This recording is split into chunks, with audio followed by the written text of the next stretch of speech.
অভিজিৎ গাঙ্গুলি জিজ্ঞেস করেছে মমতা বন্দ্যোপাধ্যায়ের দাম কত, বলছে উনি মহিলা কিনা আমার সন্দেহ আছে। মমতা ব্যানার্জি তুমি কত টাকায় বিক্রি হও? তুমি কত টাকায় বিক্রি হও? মমতা বন্দ্যোপাধ্যায়ের দাম কত?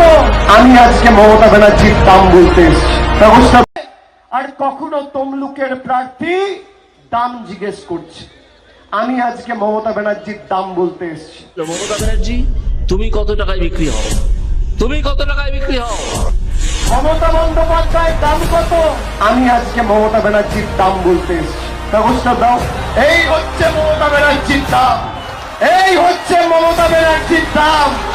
মমতা ব্যানার্জির দাম, তুমি যার টিকিট হয়ে রাজনীতি করো, সে মাথা নিচু করে মমতা ব্যানার্জিকে প্রণাম করে, আর তুমি মমতা ব্যানার্জির দাম জিজ্ঞেস করছো।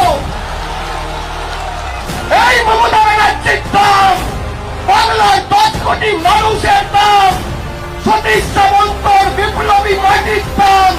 যে নরেন্দ্র মোদীর টিকিট হয়ে তুমি রাজনীতি করো, সে মাথা নিচু করে প্রণাম করছে মমতা ব্যানার্জিকে। এটা বাংলার মাটি, দুর্জয় ঘাটি।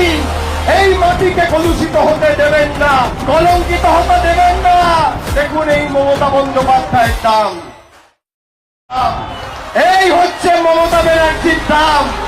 মমতা ব্যানার্জির দাম, তুমি যার টিকিট হয়ে রাজনীতি করো, সে মাথা নিচু করে মমতা ব্যানার্জিকে প্রণাম করে, আর তুমি মমতা ব্যানার্জির দাম জিজ্ঞেস করছো। এই মমতা ব্যানার্জির দাম বাংলার 10 কোটি মানুষের দাম, সতীশ সামন্তর বিপ্লবী পার্টির দাম।